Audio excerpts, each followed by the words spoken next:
Hey, do you want some candy?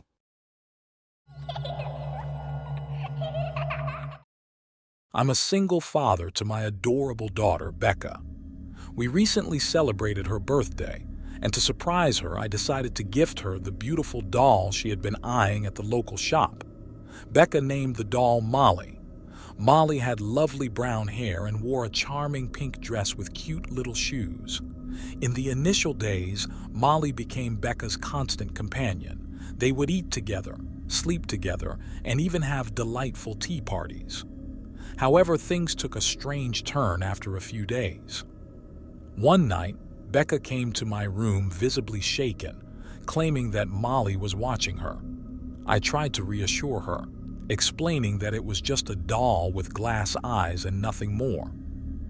The following day marked the beginning of a bizarre chapter. Becca tearfully insisted that Molly had moved on its own. I dismissed it as her imagination, but the fear in Becca's eyes was unmistakable.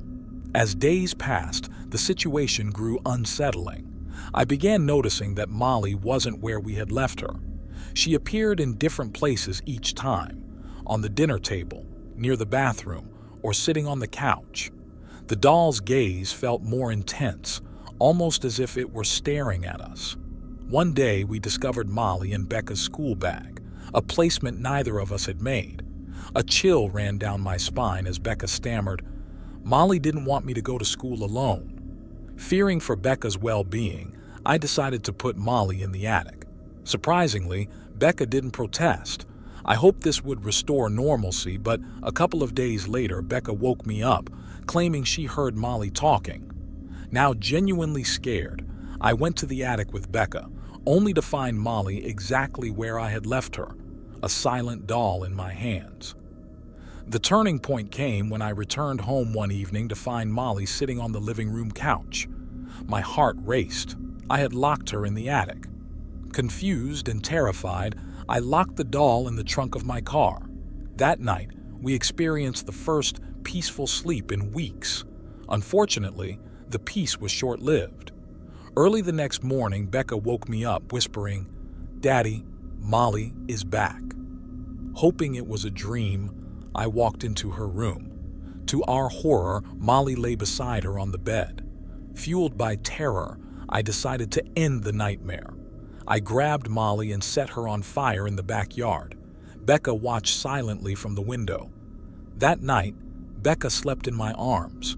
We needed comfort. Just as we were drifting off, we heard it. A soft sing-song voice saying, "Daddy, why did you burn me?" Terrified, we sat up. In the dim light of the night lamp, we saw something that chilled our blood. Molly, slightly burnt, standing on Becca's bedpost, staring at us with empty glass eyes. Following this ordeal, we moved to a new town, leaving behind every remnant of our old life, especially Molly.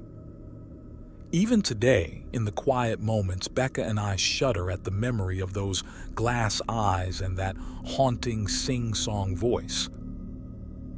"Daddy, why did you burn me?"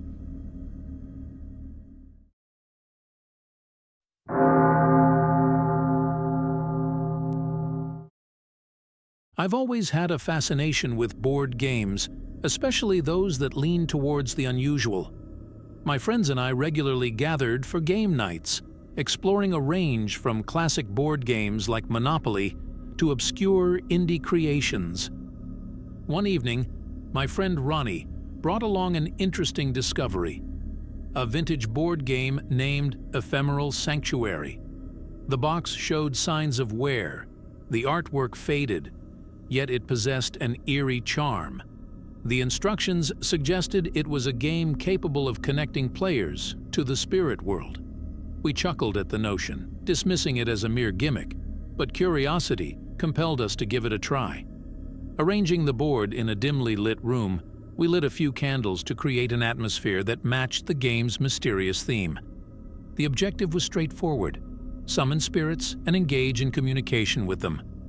The game's planchette, a cold, metal pointer, moved effortlessly over the board, spelling out messages from realms beyond. Initially, it was all in good spirits, We asked generic questions, laughing at the seemingly random answers provided by the planchette.